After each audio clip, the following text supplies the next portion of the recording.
তাহলে যে কথাগুলো বললাম তাহলে বুঝতে পারলি তো যে ওর ইম্পর্টেন্সটা কোন জায়গায়।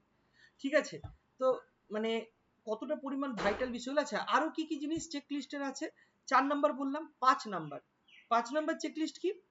5 নাম্বার চেক লিস্ট হচ্ছে যে বিএসসি এমএসসির মধ্যে কোনো একটা অ্যাটলিস্ট একটা ভালো জায়গা থেকে করা। ঠিক আছে, টু বি ভেরি অনেস্ট, এটা যদি নাও হয় কোনো ব্যাপার না, বাট স্টিল ঠিক আছে, যদি করা যায় খুব ভালো হয়। ঠিক আছে, একটা কোনো জায়গা থেকে করা হলো।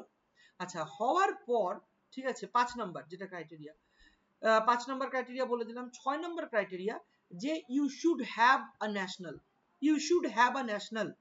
আর ন্যাশনাল একবারে বসলে হয় না, এত ইজি নয়। ন্যাশনালে কোয়ালিফাই করার জন্য 2 থেকে 3 বার পরীক্ষা দিতেই হয়।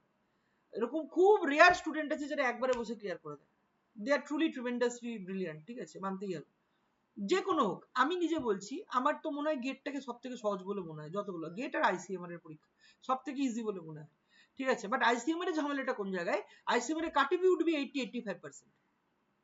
ঠিক আছে, তো এখন তো ডিএইচআর ব্রেড করে দিয়েছে, চেঞ্জ করে দিয়েছে অনেকটাই। তো ইভেন ডিবিটিও আস্তে আস্তে সিএসআইআর এর সাথে মার্চ করে যাচ্ছে। From 2026 December it will be LSBT. ঠিক আছে, লাইফ সায়েন্স অ্যান্ড বায়োটেক। তো বায়োটেকের দিনের পর দিন গুরুত্ব বাড়তে আছে। ঠিক আছে, বায়োটেকনোলজি একমাত্র সাবজেক্ট যেটা এখনো অবধি ক্যালকাটা ইউনিভার্সিটি বল, আমি কলকাতার যে স্টেট গভর্নমেন্ট ইউনিভার্সিটি গুলো বলছি, স্টেট গভর্নমেন্ট ইউনিভার্সিটি গুলোতে শুধুমাত্র কল্যাণী বাদ দিয়ে বাকি কোনো ইউনিভার্সিটির আন্ডারে গ্র্যাজুয়েশন লেভেলে বায়োটেকনোলজি গভর্নমেন্ট বা সেমি গভর্নমেন্ট কলেজে পড়ানো হয়। প্রাইভেট কলেজে পড়ানো হয় গ্র্যাজুয়েশন লেভেলে, বাট গভর্নমেন্ট সেমি গভর্নমেন্ট লেভেলে কিন্তু পড়ানো হয় না। অথচ আমাদের স্টেট গভর্নমেন্টের নিজস্ব একটা পার্সোনালাইজড বায়োটেকনোলজির আলাদা একটা সেকশন আছে, সেন্ট্রালের তো আছেই বহুদিন থেকে। So there is a high chance in future, ঠিক আছে, যে এই কলেজগুলোতে বায়োটেকনোলজি খোলা হবে। আমি বলছি স্টেট গভর্নমেন্ট আন্ডারটেকিং যে কলেজগুলো, ঠিক আছে, তো সুরেন্দ্রনাথ কলেজ, যে যে কলেজে আছে, সেন্ট পলস আছে, ঠিক আছে, যেগুলো আছে, তারপর আমাদের অ্যান্ড্রিউস কলেজ আছে, তারপর আমাদের সম্মিলনী কলেজ আছে, বিজয়গড় কলেজ আছে। ঠিক আছে, যে কলেজগুলো হচ্ছে স্টেট গভর্নমেন্ট এডেড কলেজ, সেই কলেজগুলোতে বায়োটেক এখন নেই, ইন ফিউচার আসবেই। লিখিয়ে নিস, সবাই মনে রাখিস আজকের দিনটা, আগামী 10 বছরের মধ্যে আসবে, গ্যারেন্টেড। এবং প্রচুর ভ্যাকেন্সি হবে, বেরাবে ভ্যাকেন্সি, প্রচুর ভ্যাকেন্সি। তো ওই জন্য কারো যদি থ্রু আউট ব্যাকগ্রাউন্ড বায়োটেকের হয়, বা অ্যাটলিস্ট কোনো একটা গ্র্যাজুয়েশন হোক, মাস্টার্স হোক, বিশেষ করে মাস্টার্সটা, ঠিক আছে, এই ক্ষেত্রে কল্যাণী খুবই ভালো আমি বলবো, Kalyani university.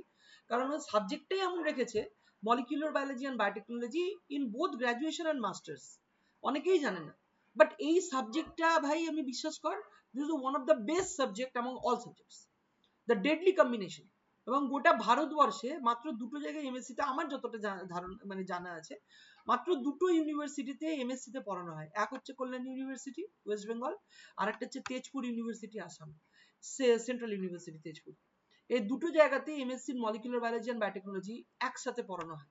So you will have two subjects. তোকে যদি কেউ জিজ্ঞেস করে তোমার এমএসসি মলিকুলার বায়োলজি দরকার, ইউ ক্যান রাইট হ্যাঁ আমার মলিকুলার বায়োলজি ছিল। তোমার এমএসসি বায়োটেকনোলজি দরকার, ইউ ক্যান রাইট ইয়েস আমার ছিল। ইভেন এগ্রিকালচারের অনেক সেক্টরে মলিকুলার বায়োলজি এবং বায়োটেকনোলজি এই কম্বিনেশনটাকেই রাখা হয়। তোরা যদি ইআরএস এ বসতে যাস ভবিষ্যতে, এগ্রিকালচারাল রিসার্চ সার্ভিসেস, ঠিক আছে, সেখানেও molecular biology and biotechnology as a combination আছে। সো মানে দারুণ দারুণ, সেটা কল্যাণী এনেছে। কল্যাণী স্টেট কল্যাণীর যে কটা মানে গভর্নমেন্ট এডেড কলেজ আছে, কাঁচরাপাড়া কলেজ, তারপর হচ্ছে কল্যাণী মহাবিদ্যালয়, শ্রীপদ সিং কলেজ, বুসরলি শ্রীপদ সিং, ঠিক আছে, মুর্শিদাবাদ, এই কলেজগুলো সব কিন্তু স্টেট গভর্নমেন্ট এডেড কলেজ। এই কলেজগুলোতে কিন্তু আছে সাবজেক্ট। তো ওই জন্য না এরা মানে আমরা মানে আমি আমার নিজের যেমন আমার গ্র্যাজুয়েশন মাইক্রোবায়োলজি অনার্স ছিল, আমি কিন্তু এমএসসি কনভার্ট করে নিয়েছিলাম molecular biology and biotechnology Kalyani university থেকে, এমএসসি আমি করেছি। তো ওই জন্য বিকজ আমি যখন বুঝেছি যে ফিউচার কি হতে চলেছে, তো then I have change my stream. But আমি এটা বলছি না কাউকে যে কারো মাইক্রোবায়োলজি গ্র্যাজুয়েশনে ছিল, এমএসসি মাইক্রোবায়োলজি সে করেছে, that is also too good. But এইটা মাথায় রাখবি, যদি কারো গ্র্যাজুয়েশন মাস্টার্স দুটোই এমএসসি তে হয়, তার পিএইচডির এনরোলমেন্টও যদি মাইক্রোবায়োলজিতেই হয়, পিএইচডি এনরোলমেন্ট অন্য কোনো সাবজেক্টে করতে হবে না, আইদার মাইক্রোবায়োলজি না হলে life science or biological science, but তাও মাইক্রোবায়োলজিতে পিএইচডি থাকাটা বেটার, যাদের থ্রু আউট মাইক্রোবায়োলজি আছে, বিএসসি এমএসসি। অনেক বিষয় আছে এই জিনিসগুলোতে না, যারা আমরা বহু বছর ধরে, প্রায় 16 বছর ধরে এই জিনিসের মধ্যে আছি, ঠিক আছে, সেই জন্য গিয়ে জিনিসগুলো আস্তে আস্তে আমার কাছে ক্লিয়ার হয়েছে, ঠিক আছে, যে কি কোথায় কি সুযোগ আছে, কোথায় কি চান্স আছে, ঠিক আছে, কোন সাবজেক্ট নিয়ে পড়লে কি হতে পারে, ইন ফিউচার কি আসতে চলেছে। তুই দেখ স্টেট গভর্নমেন্ট এডেড কলেজগুলোতে কিন্তু মাইক্রোবায়োলজি অলরেডি আছে, ঠিক আছে, কিন্তু বায়োটেকনোলজি নাই। ক্যালকাটা ইউনিভার্সিটির একটা কলেজ আমাকে দেখা, আমি স্টেট গভর্নমেন্ট এডেড কলেজের কথা বলছি, প্রাইভেট কলেজ বলছি না। প্রাইভেট কলেজে ক্যালকাটা ইউনিভার্সিটির প্রাইভেট কলেজেও নাই গ্র্যাজুয়েশন লেভেলে বায়োটেকনোলজি, ঠিক আছে, একমাত্র ম্যাকআউটের আছে, ম্যাকআউটের এসবিএমএসএ আছে, গুরু নানকে আছে, এই কলেজগুলোতে আছে, কিন্তু এটাতে নাই। কিন্তু বা ক্যালকাটা ইউনিভার্সিটি নাই, স্টেট গভর্নমেন্টেরও স্টেট ইউনিভার্সিটিরও কোনো মানে গ্র্যাজুয়েশন লেভেলের কলেজে কিন্তু বায়োটেকনোলজি নাই, সেগুলো আসবে। বর্ধমানের আছে, কিন্তু আই থিঙ্ক প্রাইভেট কলেজগুলোতে আছে, বর্ধমান ইউনিভার্সিটি, ঠিক আছে, একমাত্র কল্যাণী ইউনিভার্সিটির স্টেট গভর্নমেন্ট কলেজগুলোতে, স্টেট গভর্নমেন্ট আন্ডারটেকেন কলেজগুলোতে মলিকুলার বায়োলজি এন্ড বায়োটেকনোলজি সাবজেক্টটা আছে, তাও পিওর বায়োটেকনোলজি না, mol bio biotech, but pure বায়োটেকের থেকে মল বায়ো বায়োটেক কম্বিনেশনটা হাজার গুণে ভালো, অনেক জায়গায় সব জায়গায় অ্যাপ্লিকেবল, এটাকে এলিজিবল করে দেবে আর কি, এমন দুটো কম্বিনেশন আর কি। তো যাই হোক, এই জিনিসগুলো আমি প্রতিদিনই কিছু না কিছু আলোচনা করব আমার ক্লাসের সাথে, ঠিক আছে। আর আজকে আমি এখন তো এগুলো নিয়ে আলোচনা করলাম, আমি এবার একটু সাবজেক্টে ঢুকি। আমি এখন আজকে বায়োকেমিস্ট্রি স্টার্ট করব, বায়োকেমিস্ট্রি নিয়ে আমি একটা আলোচনা করব। তো বায়োকেমিস্ট্রি নিয়ে আমি আগের দিন আই থিঙ্ক একটু এনজাইম নিয়ে ডিসকাশন করেছিলাম, তো আজকে আমরা একটু মেটাবলিজম নিয়ে আলোচনা করি, that is very interesting and common এবং মোস্ট ইম্পর্টেন্ট বলা যেতে পারে। সমস্ত বায়োকেমিস্ট্রির মানে যত পার্ট আছে, জেনারেল বায়োকেমিস্ট্রি থেকে মেটাবলিক বায়োকেমিস্ট্রি থেকে বেশি কোশ্চেন আসে, ঠিক আছে, যে কোনো জায়গায় তুই দেখে নে। আমরা বায়োকেমিস্ট্রি মেটাবলিজমকে জেনারেলি দুটো সেকশনে ভাগ করতে পারি, একটা জেনারেলাইজড বায়োকেমিস্ট্রি আর একটা হচ্ছে metabolic biochemistry. So generalised biochemistry তো যেগুলো দেখ, বায়োকেমিস্ট্রি মানেই হচ্ছে 5টা বায়োমলিকুল নিয়ে পড়াশোনা করা, ঠিক আছে, সেটা কি, এবং তাদের স্টিরিওকেমিস্ট্রি পড়াশোনা করা, ঠিক আছে। তো 5টা বায়োমলিকিউলস কি কি, 5টা বায়োমলিকিউলস যেগুলো আছে, লাইক আমাদের carbohydrate, amino acid, protein, lipid, nucleic acid, এই সমস্তগুলো হচ্ছে তোর কি বলবো যে আমাদের বেসিক বায়োমলিকিউলস, ঠিক আছে। বায়োমলিকিউলস গুলো দিয়ে আমাদের লাইফ সৃষ্টি হয়েছে, অনেক কিছু হয়েছে, এগুলো আমি আর আলোচনা করতে চাইছি না। এবার এদের সম্বন্ধে যেমন আমাদের জেনারেলাইজড আলোচনা করতে হয়, জেনারেলাইজড আমরা পড়াশোনা করি, ঠিক আছে, তেমনি এদের প্রত্যেকটা জিনিসের, ঠিক আছে, মেটাবলিক বায়োকেমিস্ট্রি হয়, অর্থাৎ মেটাবলিজম হয়, ঠিক আছে। তো এই মেটাবলিজমটা লাইক সব থেকে বেশি কোশ্চেন এই মেটাবলিজম থেকেই আসে, ঠিক আছে। তো আজকে আমি বায়োকেমিস্ট্রির মেটাবলিজম স্টার্ট করব হচ্ছে কার্বোহাইড্রেট মেটাবলিজম দিয়ে, ঠিক আছে। কার্বোহাইড্রেট মেটাবলিজমের আমি 2-3টা টপিক আজকে আলোচনা করব। তো যাই হোক, আমি মোটামুটি এইভাবে স্যাটারডে সানডে করে এগুলো তো নেবই, ঠিক আছে। আর এপ্রিলের ফার্স্ট উইক থেকে আমার যে পেড ব্যাচ আর কি, সে পেড ব্যাচ আমি চালু করব, ঠিক আছে, যেখানে আমি 3 দিন করে ক্লাস নেব। আমি অলরেডি বলেছি, একদিন মাইক্রোবায়োলজি হবে, একদিন বায়োকেমিস্ট্রি হবে, একদিন জেনারেল অ্যাপটিটিউড হবে, আর যে কেমিস্ট্রির যে সেকশনটা থাকে, কেমিস্ট্রির পার্টটা, কারণ কেমিস্ট্রিও কম্পালসারি থাকে, সেটাও হবে, কিন্তু সেটা কমাস, মোটামুটি 6 মাসের একটা লাস্ট 6 মাসের ট্রেনিং হবে। তো সেটা আমি টাইম মতো করে দেবো, তখন 4 দিন করে ক্লাস হয়ে যাবে।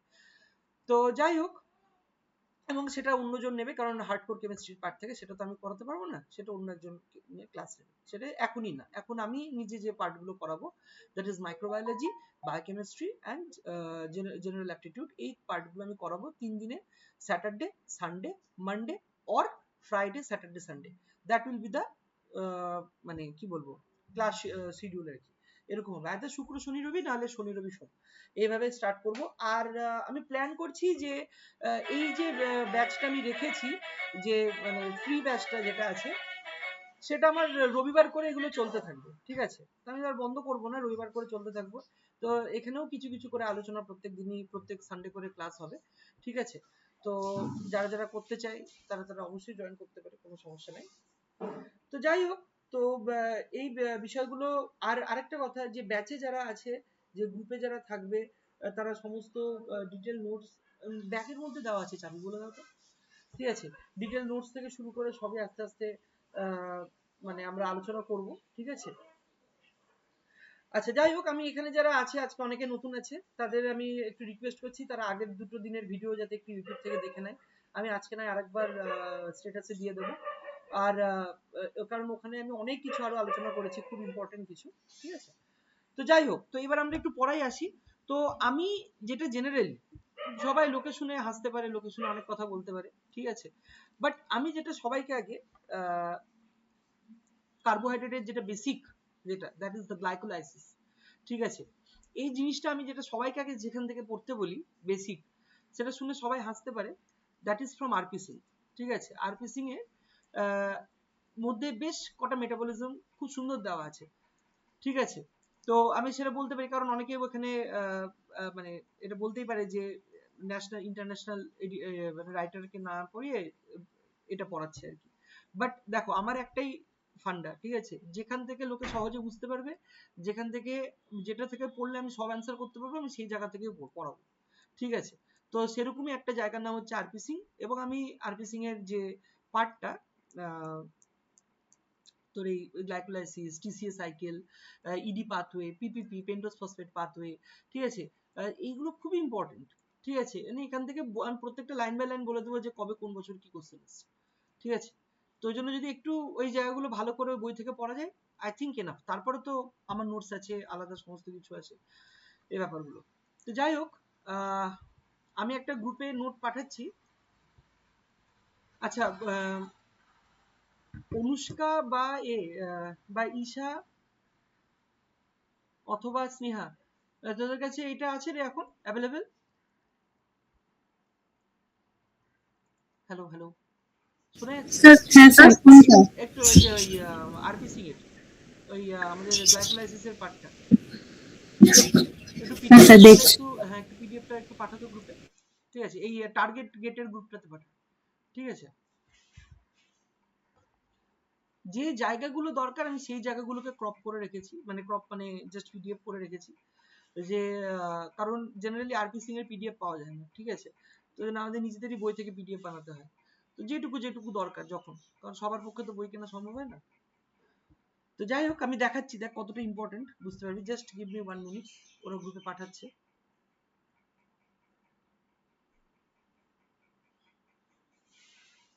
তো মাইক্রোবিয়াল রেসপিরেশন দেখ গ্রুপে পাঠিয়েছে অলরেডি, তো তোরা এখান থেকে ডাউনলোড করতে পারিস, আমিও ডাউনলোড করে নিচ্ছি।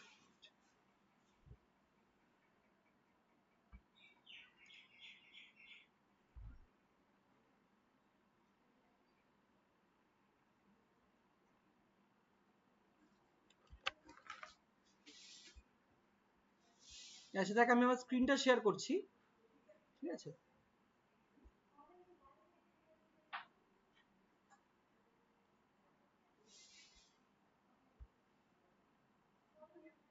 সবাই স্ক্রিনটা দেখতে পাচ্ছিস কিনা একটু আমাকে বলবি, ঠিক আছে, ভিজিবল আছে কিনা।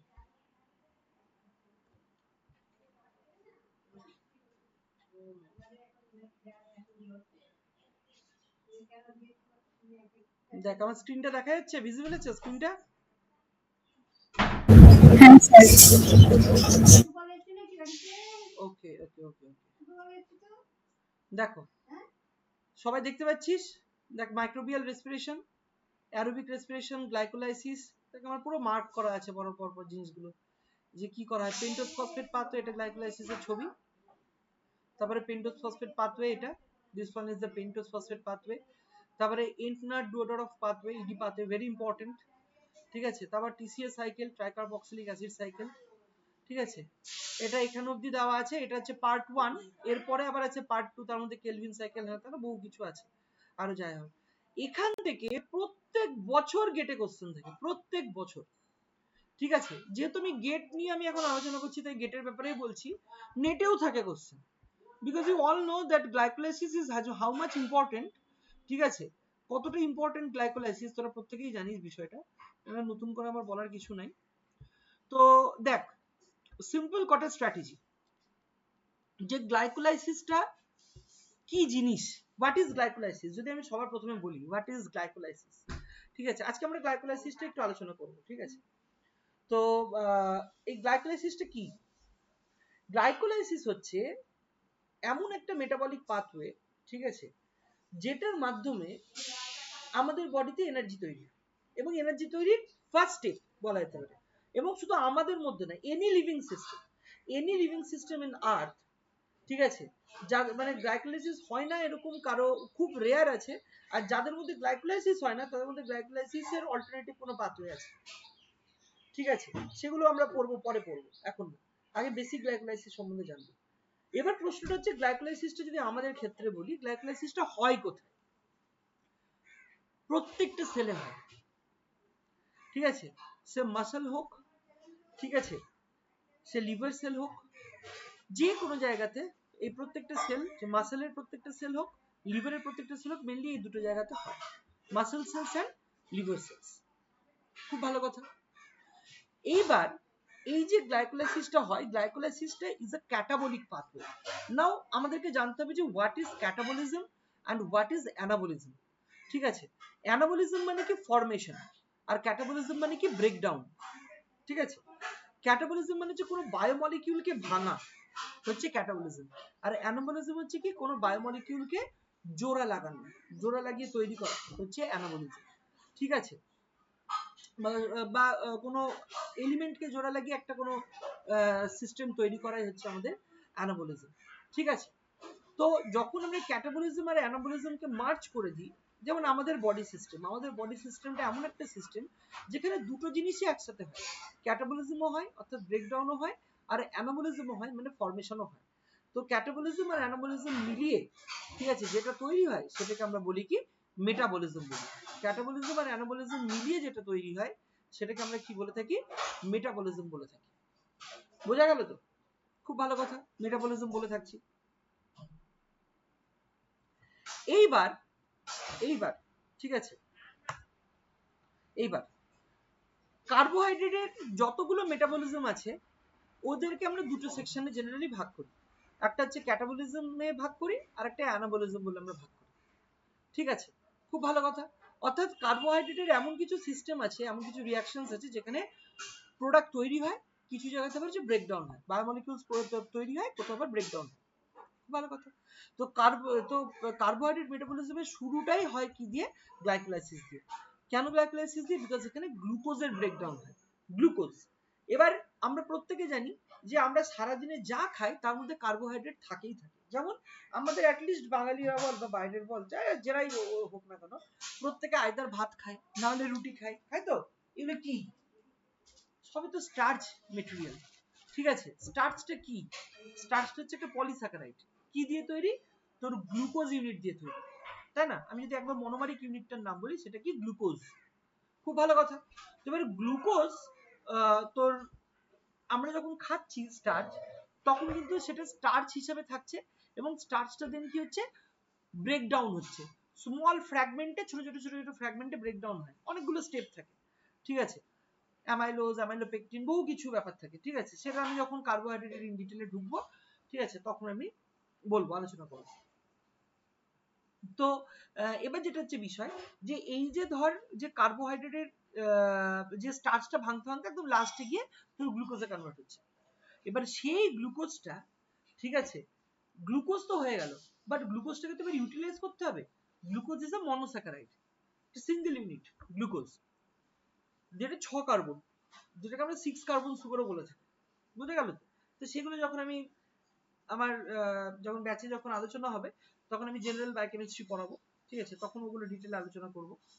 তো এবার হচ্ছে এই যে গ্লুকোজ, ঠিক আছে, গ্লুকোজ থেকে আমাদের গ্লাইকোলাইসিসে কি তৈরি হয়? পাইরুভিক অ্যাসিড তৈরি হয়। অর্থাৎ এই কোশ্চেনটা পরীক্ষাতে অনেক জায়গাতেই আসে, what is the end product of glycolysis. খুব সহজ কোশ্চেন, মানে যাদের কাছে এগুলো বায়োকেমিস্ট্রি খুব পছন্দের বিষয় তাদের কাছে এগুলো জলবাদ কোশ্চেন, ঠিক আছে। এন্ড প্রোডাক্ট অফ গ্লাইকোলাইসিস কি? পাইরুভেট। এটা তো খুব সহজ কোশ্চেন হয়ে গেল। বাট গ্লুকোজ থেকে পাইরুভেট কি একবারে হয়ে যায়? না, কখনোই একবারে হয় না।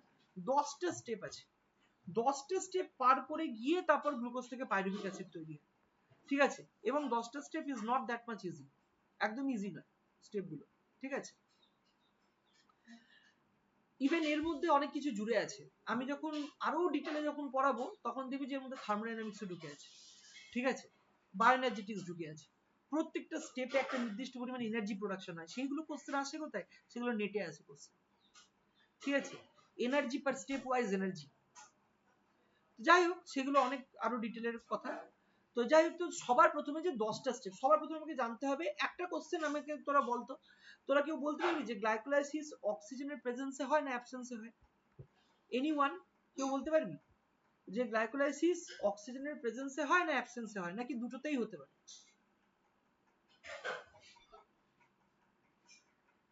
Any idea? এটা খুব বেসিক কোশ্চেন। প্রেজেন্সে হয়। আচ্ছা, প্রেজেন্সে হয় বললো, অনিরুদ্ধ বললো প্রেজেন্সে হয়, আর বাকি কেউ? স্যার অ্যাবসেন্সে হয়। হ্যাঁ, অ্যাবসেন্সে হয় স্যার, অক্সিজেন তো তখন লাগছে না। আচ্ছা, আরেকজন বললো যে অ্যাবসেন্সে হয়, আরো কিছু? এনিওয়ান? গ্লাইকোলাইসিস, যেটা আমি স্পেসিফিক গ্লাইকোলাইসিসের কথা বলছি, আমি কিন্তু গ্লাইকোলাইসিসের পরের কথা বলছি না, ঠিক আছে? যে গ্লাইকোলাইসিসের পরে তোর কি বলে ওই যে পাইরুভিক অ্যাসিড তৈরি হলো, সেই পাইরুভিক অ্যাসিড থেকে এবার তারপরে কি হবে, ঠিক আছে? সেটা মানে অক্সিজেনের প্রেজেন্সে হবে নাকি অক্সিজেনের অ্যাবসেন্সে হবে, ঠিক আছে? সেটা কিন্তু আমি বলছি না, আমি বলছি যে গ্লাইকোলাইসিসটা অক্সিজেনের প্রেজেন্সে নাকি অ্যাবসেন্সে হয়। আমি এখনো টাইম দিলাম, আরো আমি 10 সেকেন্ড টাইম দিলাম, যদি কেউ বলতে চাস বলতে পারিস। গ্লাইকোলাইসিস তো প্রেজেন্টেই হয়, তাহলে ওটা লিঙ্ক সাইকেলে চলে যায়, আর যদি অক্সিজেনের অ্যাবসেন্সে হয় তখন পাইরুভেট আর ল্যাকটেট তৈরি হয়। আচ্ছা, আর কেউ?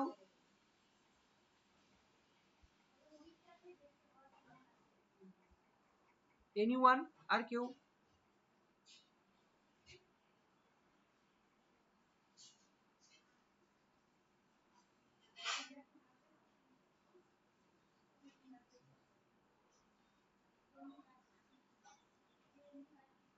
আচ্ছা, দেখো, গ্লাইকোলাইসিস অক্সিজেনের প্রেজেন্সেও হতে পারে, অক্সিজেনের অ্যাবসেন্সেও হতে পারে।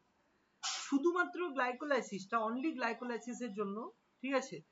মানে যেটা আমি শুধুমাত্র গ্লাইকোলাইসিসটা বলছি, কিন্তু মানে যেখানে গ্লুকোজ থেকে পাইরুভিক অ্যাসিড তৈরি হচ্ছে, এই 10টা স্টেপ অক্সিজেনের প্রেজেন্সেও হতে পারে, অ্যাবসেন্সেও হতে পারে, বিকজ ওর অক্সিজেনের উপর ডিপেন্ডেন্সি নাই এই 10টা স্টেপে।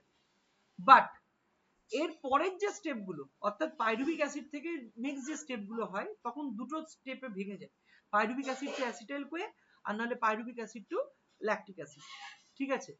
Lactic acid formation. তো তখন কিন্তু দুটো স্টেপে ভেঙে যায়, বা ইথানল ফর্মেশন, যাই হোক। তো তখন কিন্তু দুটো আলাদা স্টেপে ভেঙে যায়, ঠিক আছে? তখন অক্সিজেনের অ্যাবসেন্স এবং প্রেজেন্সের উপর ডিপেন্ড করে দুটো আলাদা ভাগ হয়। কিন্তু যদি আমি বলি শুধুমাত্র গ্লাইকোলাইসিস, অর্থাৎ মানে গ্লাইকোলাইসিস গ্লুকোজ থেকে শুরু করে pyruvic acid, it can be occurred in both presence or absence of oxygen, ঠিক আছে? বোঝা গেল? দুটো কেসেই কিন্তু হতে পারে। ওই জন্য এরকম কোনো ব্যাপার নাই যে অক্সিজেন নাই মানে গ্লাইকোলাইসিস হবে না, এরকম ব্যাপার নাই। আর অক্সিজেন আছে মানে গ্লাইকোলাইসিস হবে না, সেটারও কোনো ব্যাপার নাই। অক্সিজেন থাকলেও গ্লাইকোলাইসিস হবে, গ্লুকোজ থেকে পাইরুভিক অ্যাসিড হবে। অক্সিজেন না থাকলেও গ্লুকোজ থেকে পাইরুভিক অ্যাসিড হবে, এত দূর অবধি। বাট এর পরের স্টেপ থেকে কিন্তু আলাদা, ঠিক আছে? তো নোট ইট ডাউন, যে দুটোর মানে অক্সিজেনের উপস্থিতি, অ্যাবসেন্স আর প্রেজেন্স দুটোতেই হতে পারে। হয়ে গেল, খুব ভালো কথা। এবার হচ্ছে গ্লাইকোলাইসিস টোটাল কটা স্টেপের প্রসেস? 10টা স্টেপের প্রসেস, 10 স্টেপ প্রসেস, ঠিক আছে? গ্লাইকোলাইসিস কটা স্টেপের প্রসেস? 10টা স্টেপের প্রসেস, খুব ভালো কথা। 10টা স্টেপের প্রসেস। প্রথম যে 5টা স্টেপে, প্রথম 5টা স্টেপকে কি বলা হয়? এনিওয়ান, কে বলতে পারবি প্রথম 5টা স্টেপকে কি বলা হয়? কি স্বস্তিক, প্রথম 5টা স্টেপকে কি বলা হয় গ্লাইকোলাইসিসে? আমি জাস্ট ডিসকাশন করছি, ডোন্ট টেক ইট সিরিয়াসলি, ঠিক আছে? না বলতে পারলেও কোনো ব্যাপার না, আমি তো বলেই দেবো। প্রথম 5টা স্টেপকে কি বলা হয়? অনুষ্কা, প্রথম 5টা স্টেপকে কি বলা হয় গ্লাইকোলাইসিসের? Sir preparatory phase. Preparatory phase, very good. আর লাস্টের 5টা স্টেপকে বলা হয় pay off pay phase, off. ঠিক আছে? এবার প্রিপারেটরি ফেজ, ভেরি ইন্টারেস্টিং। প্রথম 5টা স্টেপকে প্রিপারেটরি ফেজ বলা হয়। কেন বলা হয় তার পিছনে অনেকগুলো কারণ আছে। যাই হোক, আমি আবার দেখাচ্ছি, দেখ এই ছবিটা, এই যে দেখ। তো প্রথম স্টেপ যেটা, প্রথমে দেখতেই পাচ্ছিস যে ফার্স্ট স্টেপে গ্লুকোজ থেকে গ্লুকোজ 6 ফসফেট তৈরি, ঠিক আছে? অর্থাৎ গ্লুকোজের 6 নাম্বার কার্বনে এসে একটা ফসফেট বাইন্ড করে, ঠিক আছে? ফসফেট বাইন্ড করে তৈরি করে কি গ্লুকোজ 6 ফসফেট। বাট এর পিছনের মেকানিজমটা অনেক বড়, অনেক বড়। কিন্তু গেটের জন্য অত ইন ডিটেল মেকানিজম লাগবে না, ঠিক আছে? গেট হোক বা নেট হোক, অত ডিটেল মেকানিজম লাগবে না, ঠিক আছে? তো যাই হোক, ব্যাপারটা হচ্ছে যে হেক্সোকাইনেজ, এই যে এখানে যে একটা এনজাইম কাজে লাগছে, আমরা এটা প্রত্যেকেই জানি, আমি আগের দিনও বলেছিলাম, একটা তোর কি বলবো, মানে কি বলবো, এই যে ধর গ্লুকোজ থেকে গ্লুকোজ 6 ফসফেট তৈরি হচ্ছে, এখানে আমার রিঅ্যাক্টেন্ট কে গ্লুকোজ, আর এখানে আমার প্রোডাক্ট কে গ্লুকোজ 6 ফসফেট। খুব ভালো কথা। তাহলে গ্লুকোজের 6 নাম্বার কার্বনটাকে আমরা টার্গেট করছি, যে গ্লুকোজের 6 নাম্বার কার্বনে আমাকে ফসফেট ঢোকাতে হবে, এবং এই জিনিসটা হচ্ছে কোথায়, এটা হচ্ছে আমাদের মাসেলে হচ্ছে, ঠিক আছে, মাসেল সেলে হচ্ছে। খুব ভালো কথা। তো এবার এই যে হেক্সোকাইনেজটা, যেটা কিনা একটা তুই নাম শুনেই বুঝতে পারছিস যে হেক্সোকাইনেজ, হেক্সো মানে কত, 6, আর কাইনেজ গ্রুপ মানে যারা ফসফেট অ্যাড করে তাদেরকে আমরা কাইনেজ গ্রুপের এনজাইম বলে থাকি, ঠিক আছে। তো হেক্সোকাইনেজ মানে এরা 6 নম্বর পজিশনেই ফসফেটটাকে ঢোকাবে, আর এই ফসফেটটা প্রোভাইড কে করছে, এটিপি প্রোভাইড করছে, অ্যাডিনোসিন ট্রাইফসফেট। তাহলে অ্যাডিনোসিন ট্রাইফসফেটে কটা ফসফেট থাকে, 3টা ফসফেট থাকছে। সেই 3টা ফসফেটের মধ্যে যেটা থেকে 3টা ফসফেট থেকে একটা ফসফেট হেক্সোকাইনেজ নিচ্ছে, নিয়ে সেই ফসফেটটাকে ট্রান্সফার করছে গ্লুকোজের 6 নম্বর কার্বন দিয়ে, তৈরি করছে কি গ্লুকোজ 6 ফসফেট। আমি ডিটেল মেকানিজমে গেলাম না, ঠিক আছে, কারণ এর ভিতরে অনেক মেকানিজম আছে, এবং এটা করার জন্য একটা এনার্জির দরকার পড়ে, that comes under the thermodynamic parameter, ঠিক আছে। তো বায়োএনার্জেটিক্স, তো সেগুলো আমরা পরে ডিটেল আলোচনা করব ক্লাসে। তো যাই হোক, তো দিয়ে গ্লুকোজ থেকে গ্লুকোজ 6 ফসফেট তৈরি হলো, দেন গ্লুকোজ 6 ফসফেট থেকে দেখ তৈরি হচ্ছে কি ফ্রুক্টোজ 6 ফসফেট। তাহলে গ্লুকোজ আর ফ্রুক্টোজ এরা কি একে অপরের আইসোমার, তাই তো, গ্লুকোজ আর ফ্রুক্টোজ। তাহলে গ্লুকোজও 6 কার্বনের, ফ্রুক্টোজও 6 কার্বনের, আইসোমার আমরা কাদেরকে বলে থাকি, যাদের formula same but structure different, তাই না। সিসি তো যেটা গ্লুকোজের, যেটা আমার স্ট্রাকচার, ফ্রুক্টোজের স্ট্রাকচার একটু আলাদা, কেন, কারণ গ্লুকোজে ফাংশনাল গ্রুপ হিসেবে অ্যালডিহাইড গ্রুপ থাকে C1 পজিশনে, আর ফ্রুক্টোজের ফাংশনাল গ্রুপ হিসেবে থাকে ketone group C double bond, ঠিক আছে। বাট ওদের যতগুলো কার্বন গ্লুকোজে আছে, ফ্রুক্টোজেও ততগুলো কার্বন আছে, গ্লুকোজে যতগুলো হাইড্রোজেন আছে, ফ্রুক্টোজেও ততগুলো হাইড্রোজেন আছে, গ্লুকোজে যতগুলো অক্সিজেন আছে, ফ্রুক্টোজেও ঠিক ততগুলোই অক্সিজেন আছে। ওই জন্য ওরা নিজেদের মধ্যে আইসোমারাইজ হয়ে, ঠিক আছে, with the help of enzyme phosphohexose isomerase, এখানেও গল্প আছে, দেখ নামের মধ্যে কত সুন্দর উল্লেখ করা আছে, phospho because it contains phosphate group, hexose মানে 6 কার্বন, গ্লুকোজ ফ্রুক্টোজ দুজনেই 6 কার্বন, তাই ফসফোহেক্সোজ, আর গ্লুকোজ আর ফ্রুক্টোজ কি একে অপরের আইসোমার, তাই আইসোমারেজ। আমাদের এনজাইম পড়ানোর সময় একটা জিনিস শেখানো হয় যে জেনারেলি সাবস্ট্রেটের নাম দিয়ে এনজাইমের নাম হয়, তো গ্লুকোজ 6 ফসফেট একটা ফসফোহেক্সোজ, তাই নয় কি, কারণ গ্লুকোজ 6 ফসফেটে ফসফেট গ্রুপও আছে, প্লাস গ্লুকোজ হচ্ছে 6 কার্বন সুগার, তার জন্য হেক্সোজও আছে, ঠিক আছে। তাই ফসফোহেক্সোজ যেহেতু আইসোমারে কনভার্ট করছে গ্লুকোজ 6 ফসফেট থেকে ফ্রুক্টোজ 6 ফসফেট, তাই আইসোমারেজ এনজাইম, তাই ফসফোহেক্সোজ আইসোমারেজ, যেটা ইন প্রেজেন্স অফ ঠিক আছে, কি ইন প্রেজেন্স অফ তোর কোফ্যাক্টর Mg2+ কোফ্যাক্টরের প্রেজেন্সে, ঠিক আছে, ফ্রুক্টোজ 6 ফসফেটে কনভার্ট করছে glucose 6 phosphate, very easy reaction. Next স্টেপে কি হচ্ছে, দেখ fructose 6 phosphate is converted to fructose 1,6 phosphate, that means কি, যে 6 নাম্বার কার্বনে তো ফসফেট ছিল এই ফ্রুক্টোজের, তার সাথে এখন 1 নাম্বার কার্বনেও ফসফেট ঢোকাচ্ছে, তো 1 নাম্বার কার্বনে যদি ফসফেট ঢোকায় তাহলে তৈরি হচ্ছে কি ফ্রুক্টোজ 1,6 ফসফেট, ভেরি ইজি, ঠিক আছে। আর এটা করার জন্য ফসফেট আবার কে প্রোভাইড করছে, এটিপি প্রোভাইড করছে, এটিপি ব্রেকডাউন হয়ে তৈরি হচ্ছে এডিপি প্লাস পিআই। এখানেও একটা গল্প আছে, এখান থেকেও কোশ্চেন আছে, কি কোশ্চেন আছে, যে এটিপি কে আমরা কি বলি, অ্যাডিনোসিন ট্রাইফসফেট, কটা ফসফেট থেকে, 3টা phosphate, alpha phosphate, beta phosphate, gamma phosphate. এখানে তাহলে কোন ফসফেটটা বেরিয়ে যাচ্ছে, যেটা সব থেকে দূরে থাকে, ফাংশনাল গ্রুপের থেকে যেটা সব থেকে দূরে থাকছে, that is the gamma phosphate, ঠিক আছে, পিআই। এখানে একটা মানে হেভি ইন্টারেস্টিং ফ্যাক্ট আছে, বায়োকেমিস্ট্রির এটিপি ইউটিলাইজেশন আর মলিকিউলার বায়োলজির ATP utilisation is totally different. যখন আমি এখানে বায়োকেমিস্ট্রি পড়ছি, গ্লাইকোলাইসিস পড়ছি, এখানে আমি দেখতে পাচ্ছি যে এটিপি তে 3টা ফসফেট আছে, যেটা গামা ফসফেট, সেটা ইউটিলাইজ হচ্ছে, অর্থাৎ সবথেকে বাইরের যে ফসফেটটা।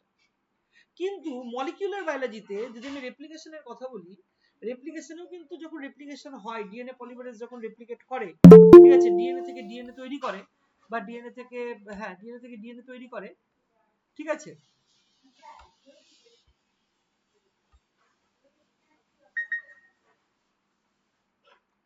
যখন ডিএনএ থেকে ধর ডিএনএ তৈরি করছে, ঠিক আছে, তখন কিন্তু ওরা আলফা ফসফেটটাকে ভিতরে ঢোকায়, ঠিক আছে, আলফা ফসফেটটাকে ভিতরে ঢোকায়, গামাটা নয়। তাহলে দেখ কত পার্থক্য, দেখ ইভেন যখন আমরা বায়োকেমিক্যাল যখন কোনো এটা ডিজাইন করি, তোর কি বলে কোনো এক্সপেরিমেন্ট ডিজাইন করি, সেটাতেও কিন্তু দেখবি অনেক নেটের কোশ্চেন, অনেক কোশ্চেন থাকে যে এই ফসফেটটাকে, এত নাম্বার ফসফেটটাকে রেডিও লেভেল করা আছে, ঠিক আছে, তাহলে আমি এটাকে কোন প্রোডাক্টে দেখতে পাবো, এরকম জাতীয় কোশ্চেন কিন্তু তোর নেটে থাকে। গেটে এতটাও কঠিন কোশ্চেন হয় না, ঠিক আছে, বাট নেটে কিন্তু থাকে, ঠিক আছে। সো দ্যাট ইজ ভেরি মানে ইন্টারেস্টিং আর কি। তো যাই হোক, তো সবসময় মনে রাখবি বায়োকেমিস্ট্রিতে আমি অ্যাটলিস্ট আজ অব্দি যতগুলো দেখেছি, ম্যাক্সিমাম জায়গাতেই গামা ফসফেট ইউটিলাইজেশন হয়, আর মলিকিউলার বায়োলজিতে ম্যাক্সিমাম জায়গাতে আলফা ফসফেট ইউটিলাইজেশন হয়। বোঝা গেল তো? খুব ভালো কথা। আচ্ছা, এবার তাহলে কি তৈরি হলো আমার? তাহলে আমার ফ্রুক্টোজ 1,6 বিসফসফেট তৈরি হলো, ঠিক আছে। তাহলে ফ্রুক্টোজের 1 নম্বর পজিশনেও ফসফেট ঢুকে গেল, আবার 6 নম্বর পজিশনেও ফসফেট ঢুকে গেল, ঠিক আছে, দিয়ে তৈরি করলো কি ফ্রুক্টোজ 1,6 বিসফসফেট। খুব ভালো কথা। তাহলে এটা হয়ে গেল আমার স্টেপ নাম্বার 3, এবং এই স্টেপেও কোফ্যাক্টর হিসেবে কাজ করলো কে? Mg2+। কোফ্যাক্টর হিসেবে কে কাজ করলো? Mg2+, ম্যাগনেসিয়াম আয়ন, ঠিক আছে।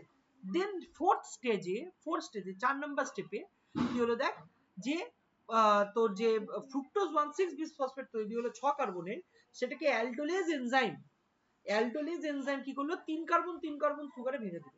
3 কার্বন 3 কার্বন সুগার, কি কি? একটা হচ্ছে গ্লিসারালডিহাইড 3 ফসফেট, আর একটা হচ্ছে dihydroxy acetone phosphate. Glyceraldehyde 3 phosphate হচ্ছে 3 কার্বন সুগার, আর ডাইহাইড্রক্সি অ্যাসিটোন ফসফেট হচ্ছে 3 কার্বন সুগার, ঠিক আছে। তো এই 3 কার্বন 3 কার্বনে ভেঙে দিল। খুব ভালো কথা। ভেঙে দেওয়ার পর তাহলে 4 নাম্বার স্টেপের পর আমাদের কাছে এখন দুটো প্রোডাক্ট আছে, একটা আছে গ্লিসারালডিহাইড 3 ফসফেট, আর একটা আছে ডাইহাইড্রক্সি অ্যাসিটোন ফসফেট। আমার কাছে দুটো প্রোডাক্ট আছে। খুব ভালো কথা, দুটো প্রোডাক্ট আছে, ভেরি নাইস। এরপরে আসছে step number 5, the last step of preparatory phase of glycolysis, ঠিক আছে।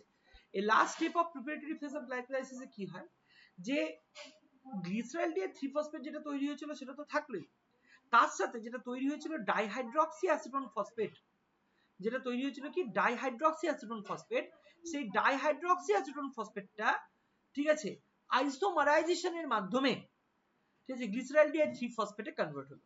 অর্থাৎ তোর গ্লিসারালডিহাইড 3 ফসফেট আর dihydroxy acetone phosphate they are isomers of each other, ঠিক আছে, ইন্টারকনভার্টেবল, নিজেদের মধ্যে কনভার্ট হলো। খুব ভালো কথা। যে তৈরি হলো কি, তাহলে আরেকটা গ্লিসারালডিহাইড 3 ফসফেট তৈরি হলো, দিয়ে তাহলে টোটাল কতগুলো গ্লিসারালডিহাইড 3 ফসফেট হলো? দুটো, ঠিক আছে, দুটো গ্লিসারালডিহাইড 3 ফসফেট তৈরি হলো। খুব ভালো কথা। আচ্ছা, 1 মিনিট একটু দাঁড়াতে, হোল্ড অন, 1 মিনিট।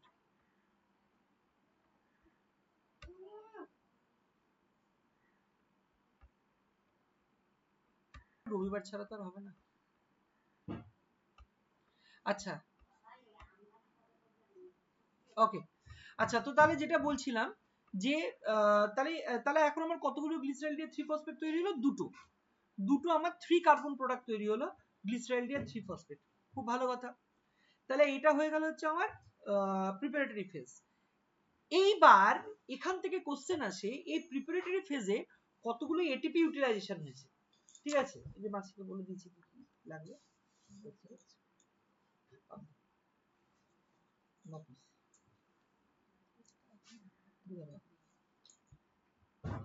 আমি ওই জন্য ডাকলাম। ওকে, 1 মিনিট দাঁড়া তো।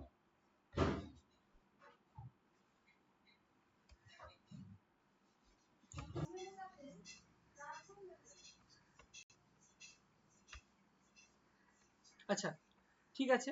তো যেটা বলছিলাম যে তাহলে এখন আমাদের কাছে কি থাকলো, যে দুটো 3 কার্বন প্রোডাক্ট থাকলো, কি গ্লিসারালডিহাইড 3 ফসফেট। খুব ভালো কথা। এবার কোশ্চেন এখান থেকেও আসে যে প্রিপারেটরি ফেজে কটা এটিপি ইউটিলাইজ হয়।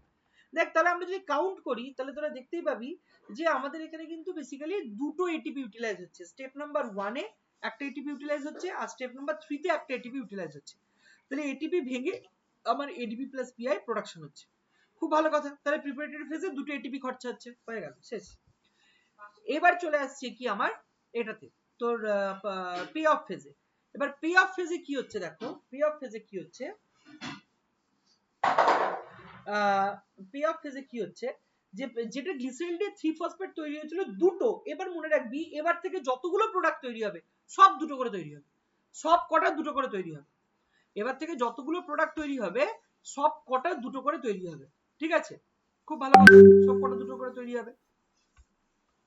এবার কি হচ্ছে দেখো, যে তাহলে গ্লিসারিল দিয়ে 3 ফসফেট থেকে এবার তৈরি হচ্ছে কি 1,3 বিসফসফোগ্লিসারেট, তাহলে এই যে গ্লিসারিল দিয়ে 3 ফসফেট থেকে 1,3 বিসফসফোগ্লিসারেট তৈরি হচ্ছে, তাহলে বুঝতেই পারছিস আগে গ্লিসারিলডিহাইডের 3 নম্বর কার্বনে 3 নম্বর পজিশনে একটা ফসফেট গ্রুপ লেগেছিল, এখন গ্লিসারিল দিয়ে 3 ফসফেটের 1 নম্বর পজিশনেও একটা ফসফেট গ্রুপ বাইন্ড করছে, দিয়ে তৈরি করছে 1,3 বিসফসফোগ্লিসারেট, খুব ভালো কথা, তাহলে গ্লিসারিল দিয়ে 3 ফসফেটটা কনভার্ট হয়ে গেল কিসে, 1,3 বিসফসফোগ্লিসারেটে। এবং এই স্টেপটা খুব ইম্পর্টেন্ট, কেন, কারণ এই স্টেপে দুটো NAD+ ইউজ হয়, ইলেকট্রন ক্যারিয়ার্স, যাদেরকে আমরা বলি নিকোটিনামাইড অ্যাডেনাইন ডাইনিউক্লিওটাইড, এরা ইউজ হয়, দুটো NAD+ ঢুকে গ্লিসারিলডেট ফসফেট থেকে দুটো হাইড্রোজেন বের করে নেয়, দুটো হাইড্রোজেন বের করে নিয়ে কি তৈরি করে 2NADH বের করে দেয়, এবং তার সাথে সাথে আমাদের বডি সিস্টেমের পিআই, অর্থাৎ এমন নয় যে এখানে এটিপি ইউটিলাইজ হচ্ছে, এখানে আমাদের বডিতে থাকা ইনঅর্গানিক ফসফেট ইউটিলাইজ হয়, এবং ওই ফসফেটটাই গ্লিসারিল দিয়ে 3 ফসফেটের 1 নম্বর পজিশনে বাইন্ড করে তৈরি করে কি 1,3 বিসফসফোগ্লিসারেট। আর এই পুরো যে কারনামাটা হচ্ছে, এই যে 2NAD+ ঢুকে দুটো হাইড্রোজেন বের করে দিচ্ছে গ্লিসারিল দিয়ে 3 ফসফেট থেকে, এবং গ্লিসারিল দিয়ে 3 ফসফেটের 3 নম্বর পজিশনের সাথে সাথে 1 নম্বর পজিশনেও ফসফেট গ্রুপ বাইন্ড করছে, এই যে কারনামাগুলো হচ্ছে, এই কারনামাগুলো করছে কে, কোন এনজাইম, গ্লিসারিলডিহাইড 3 ফসফোডিহাইড্রোজিনেজ, কোন এনজাইম করছে এই কাজগুলো, গ্লিসারিলডিহাইড 3 ফসফোডিহাইড্রোজিনেজ, এই এনজাইমটা এই কাজটা করছে, দিয়ে তৈরি করছে কি 1,3 বিসফসফোগ্লিসারেট তৈরি করছে, দিয়ে কি কাজ তৈরি করছে 1,3 বিসফসফোগ্লিসারেট তৈরি করছে, বোঝা গেল, খুব ভালো কথা, কটা তৈরি করছে, দুটো তৈরি করছে, দুটো করে, অর্থাৎ গ্লিসারিল দিয়ে 3 ফসফেট ছিল দুটো, এখন ওখান থেকে যে প্রোডাক্ট তৈরি হলো সেটাও তৈরি হলো কিন্তু দুটো, ঠিক আছে, গ্লিসারিল দিয়ে 3 ফসফেট ছিল দুটো, ওখান থেকে যে প্রোডাক্ট তৈরি হলো সেটাও কিন্তু তৈরি হলো কটা, দুটো, কি তৈরি হলো 1,3 বিসফসফোগ্লিসারেট, খুব ভালো কথা। এই স্টেপটাকে কি বলা হয়, অক্সিডেটিভ ফসফোরাইলেশন স্টেপ বা OP step, very important, why it is called oxidative phosphorylation step, because glyceryl দিয়ে 3 ফসফেট থেকে NAD+ দুটো হাইড্রোজেন বের করে নিচ্ছে, আর দুটো হাইড্রোজেন বেরিয়ে যাওয়া, কোনো সাবস্ট্রেট থেকে হাইড্রোজেন বেরিয়ে যাওয়া মানে সেই সাবস্ট্রেটটা কিন্তু অক্সিডাইজ হয়ে গেল, দু রকম ভাবে হয়, অক্সিডেশন রিডাকশন যাদেরকে আমরা রেডক্স রিঅ্যাকশন বলে থাকি, সেটা দু রকম ভাবে হয়, এক আইদার অক্সিজেন ঢুকলে সাবস্ট্রেটের মধ্যে অক্সিজেন বাইন্ড করলে অক্সিডেশন হয়, অথবা যদি হাইড্রোজেন বেরিয়ে যায় সেক্ষেত্রে অক্সিডেশন হয়, আর রিডাকশন কখন হয়, যখন হাইড্রোজেন ঢোকে কোনো সাবস্ট্রেটের মধ্যে তখন রিডাকশন হয়, বা যদি কোনো সাবস্ট্রেট থেকে অক্সিজেন বেরিয়ে যায় তখন রিডাকশন হয়, তাহলে এই ক্ষেত্রে কি হচ্ছে, হাইড্রোজেন বেরিয়ে গেল সাবস্ট্রেট থেকে, তাহলে obviously the substrate become oxidized, সেই কারণেই গ্লিসারিল দিয়ে 3 phosphate gets converted to 1,3 bisphosphoglycerate with the help of enzyme glyceraldehyde 3 phosphodehydrogenase, R 2NAD+ ঢুকে দুটো হাইড্রোজেন সাবস্ট্রেট থেকে বের করে নিয়ে তৈরি করলো কি 1,3 বিসফসফোগ্লিসারেট, খুব ভালো কথা, ভেরি নাইস।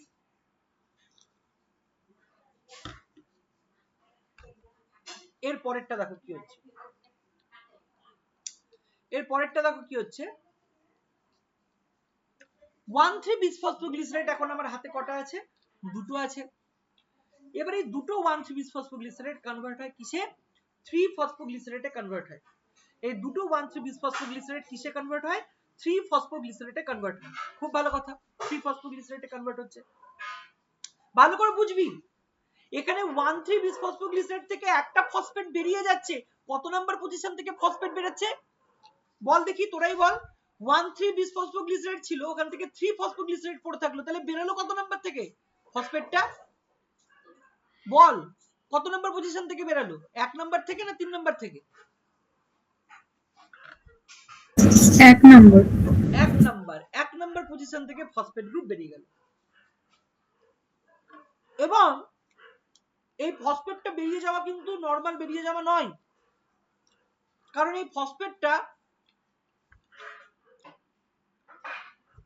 ফসফেটটা বেরিয়ে গিয়ে এডিপির সাথে বাইন্ড করলো,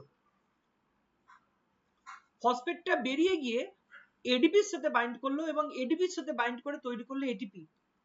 আমার সাবস্ট্রেট কটা ছিল? দুটো সাবস্ট্রেট ছিল, 1,3-বিসফসফোগ্লিসারেট, মানে এই ক্ষেত্রে রিঅ্যাকট্যান্ট, এই রিঅ্যাকশনের ক্ষেত্রে। তাহলে দুটো থেকে তাহলে দুটো ফসফেট বেরিয়েছে, দুটো 1,3-বিসফসফোগ্লিসারেট থেকে দুটো ফসফেট বেরিয়েছে। সেই দুটো ফসফেট দুটো এটিপির সাথে বাইন্ড করে দুটো এটিপি তৈরি করেছে, দিয়ে তৈরি করছে কি 3-ফসফোগ্লিসারেট তৈরি করছে। কটা? দুটো। কি তৈরি করছে? 3-ফসফোগ্লিসারেট তৈরি করছে। কটা? দুটো। এবং এই স্টেপটাকে কি বলা হচ্ছে? সাবস্ট্রেট লেভেল ফসফোরাইলেশন স্টেপ বা এসএলপি। কেন বলা হয়? কেন বলা হয় সাবস্ট্রেট লেভেল ফসফোরাইলেশন? কারণ সাবস্ট্রেট থেকে ফসফেটটা বেরিয়ে গিয়ে ওই ফসফেটটা এটিপির সাথে বাইন্ড করে এটিপি তৈরি করছে। তাহলে এটিপি প্রোডাকশনের জন্য কে রেসপন্সিবল? সাবস্ট্রেট নিজে। তাহলে সাবস্ট্রেট থেকেই তো ফসফেটটা বেরাচ্ছে, বেরিয়ে গিয়ে তো ওটা এটিপির সাথে বাইন্ড করে এটিপি তৈরি করছে। তাহলে যেহেতু সাবস্ট্রেট নিজে রেসপন্সিবল মানে এই রিঅ্যাকশনটাতে এটিপি তৈরির জন্য, that is why it is called substrate level phosphorylation. বোঝা গেল? এবং কতগুলো এটিপি তৈরি হলো? স্টেপ নাম্বার 7 এ দুটো এটিপি হয়ে গেল। তাহলে এখন আমার প্রোডাক্ট কি তৈরি হলো? 3-ফসফোগ্লিসারেট। কটা? দুটো। খুব ভালো কথা। এইবার এই 3-ফসফোগ্লিসারেট, ঠিক আছে, কনভার্ট হবে কিসে? 2-ফসফোগ্লিসারেটে। তার মানে তুই ভাব যেখানে পজিশন চেঞ্জ হচ্ছে, 3 নাম্বার পজিশনের ফসফেট গ্রুপটা এখন 2 নাম্বার পজিশনে চলে আসছে। তাহলে 3 নাম্বার পজিশনের যে ফসফেট গ্রুপটা এখন 2 নাম্বার পজিশনে চলে আসছে, ঠিক আছে, তার জন্য কি হচ্ছে? পজিশনাল চেঞ্জ হচ্ছে। আর এই পজিশনাল চেঞ্জ কোন এনজাইম করে? মিউটেজ। সব সময় মনে রাখবি, মিউটেজ এনজাইমের কাজই হচ্ছে কার্বনের মধ্যে পজিশন চেঞ্জ করা। 2 নাম্বার 3 নাম্বার কার্বনে ফসফেট গ্রুপটা লেগেছিল, এখন 3 থেকে 2 নাম্বার কার্বনে শিফট করে দিল।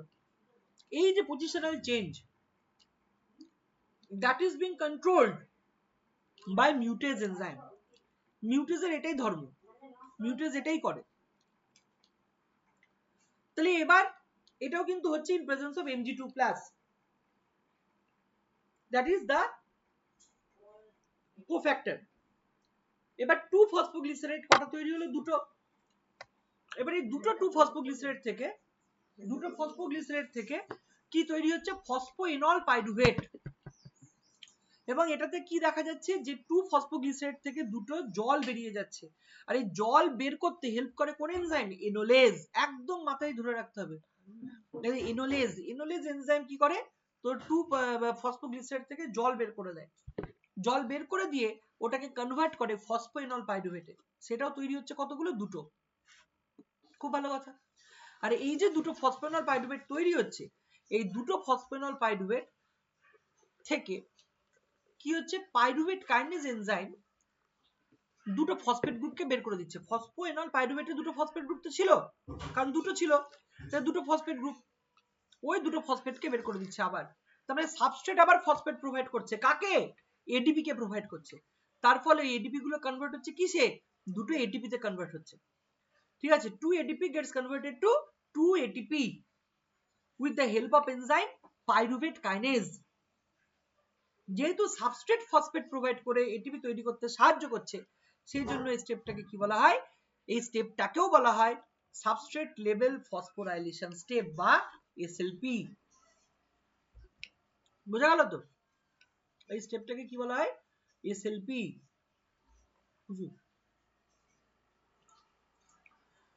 তাহলে দিয়ে ফাইনালি কি তৈরি হচ্ছে? আমার পাইরুভিক অ্যাসিড বা পাইরুভেট।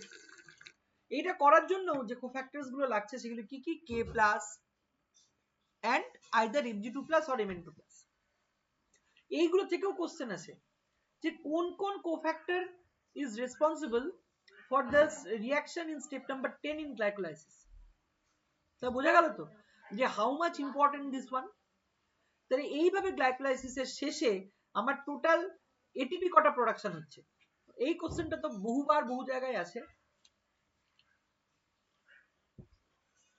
দেখ, কোশ্চেনটা হচ্ছে যে এটিপি কতগুলো তৈরি হচ্ছে, কোশ্চেনটা কি, এটিপি কতগুলো তৈরি হচ্ছে। তাই সবার প্রথমে আমি দেখে নেব এটিপি আমার কতগুলো খরচ হয়েছে। এটিপি খরচ হচ্ছে কোথায়, স্টেপ নাম্বার 1 আর স্টেপ নাম্বার 3, এই দুটোতেই হচ্ছে তোর এটিপি খরচা হয়েছে। বুঝা গেল তো?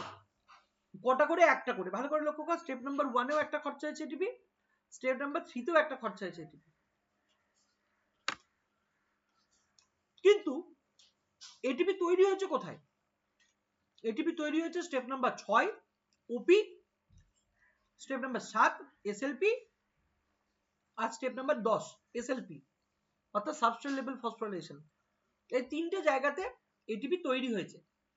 এবার তোরা বলবি স্টেপ নাম্বার 6 এটিপি কোথায় তৈরি হয়েছে, দেখতে পাচ্ছি না তো। ওখানে তো এনএডিএইচ তৈরি হয়েছে, অক্সিডেটিভ ফসফোরিলেশন হয়েছে। আরে ওই এনএডিএইচ টাই তো ইলেকট্রন ট্রান্সপোর্ট চেনে গিয়ে এটিপি তৈরি করবে। পার এনএডিএইচ 3টে করে এটিপি তৈরি হয়, তাহলে দুটো এনএডিএইচ এর জন্য কতগুলো এটিপি তৈরি হবে, 6টা এটিপি। আচ্ছা, স্টেপ নাম্বার 7 এ তৈরি হয়েছে দুটো এটিপি, তাহলে 6 2 8। স্টেপ নাম্বার 10 এ তৈরি হয়েছে দুটো এটিপি, তাহলে 8 2 10। আর খরচা হয়েছে কতগুলো এটিপি, স্টেপ নাম্বার 1 এ একটা, স্টেপ নাম্বার 3 এ একটা, অর্থাৎ দুটো এটিপি। তাহলে 10 - 2 = 8। যদি আমরা অক্সিডেটিভ ফসফোরিলেশন বা ইলেকট্রন ট্রান্সপোর্ট চেইনকে আমরা মানে কনসিডার করি, তো 8টা এটিপি তৈরি হচ্ছে। বাট যদি কেউ প্রশ্ন করে যে অনলি গ্লাইকোলাইসিসে কটা এটিপি তৈরি হয়, আমি অক্সিডেটিভ ফসফোরিলেশন ইলেকট্রন ট্রান্সপোর্ট চেইনে যাব না, অনলি গ্লাইকোলাইসিসে কতগুলো এটিপি তৈরি হয়, তাহলে কি উত্তর হবে, তখন আমি অক্সিডেটিভ ফসফোরিলেশনটাকে ধরতে পারবো না। তখন শুধু দুটো এসএলপি স্টেপে দুটো 4টে এটিপি তৈরি হয়েছে, স্টেপ নাম্বার 7 আর 10 এ, আর স্টেপ নাম্বার 1 আর 3 এ একটা একটা দুটো এটিপি খরচা হয়েছে। তাহলে 4 - 2 = 2। তাহলে টোটাল প্রোডাকশন অফ এটিপি কতগুলো, দুটো এটিপি তৈরি হয়েছে। That's all. এটা হচ্ছে গ্লাইকোলাইসিসের মোদ্দা কথা। এবং একটা জিনিস আমি বলতে ভুলে গেছিলাম, the most important enzyme in glycolysis is ফসফোফ্রুক্টোকাইনেজ 1 or PFK1। এই ফসফোফ্রুক্টোকাইনেজ 1 এনজাইমটা, ঠিক আছে, হচ্ছে তোর কি করে, ফসফোফ্রুক্টোকাইনেজ 1 এনজাইমটা ও হচ্ছে ফ্রুক্টোজ 6 ফসফেটকে ফ্রুক্টোজ 1,6 বিসফসফেটে কনভার্ট করতে সাহায্য করে। আর এই এনজাইমটাকে the main regulatory enzyme of glycolysis হিসেবে ধরা হয়। অর্থাৎ গ্লাইকোলাইসিসের রেগুলেশন এই জায়গাটাতেই হয়, কত, স্টেপ নাম্বার 3। আর এই ফসফোফ্রুক্টোকাইনেজ 1 এনজাইমটাকে কি বলা হয়, পেসমেকার অফ গ্লাইকোলাইসিস বলা হয়। কি বলা হয়, পেসমেকার অফ গ্লাইকোলাইসিস, বিকজ এ না থাকলে হার্ট চলবে না, গ্লাইকোলাইসিস হবে না। স্টেপ নাম্বার 1 3 আর 10 এই তিনটা স্টেপকে বলা হয় রেগুলেটরি স্টেপস অফ গ্লাইকোলাইসিস, কারণ এই তিনটা স্টেপই হচ্ছে ইরিভার্সিবল স্টেপ, এগুলো রিভার্সিবল নয়। গোটা গ্লাইকোলাইসিসে টোটাল 10টা স্টেপ হয়, 10টার মধ্যে মাত্র 3টা স্টেপই আছে যেগুলো reversible, irreversible. Step number 1, step number 3 আর স্টেপ নাম্বার 10, এই তিনটা হচ্ছে ইরিভার্সিবল স্টেপ। বোঝা গেল?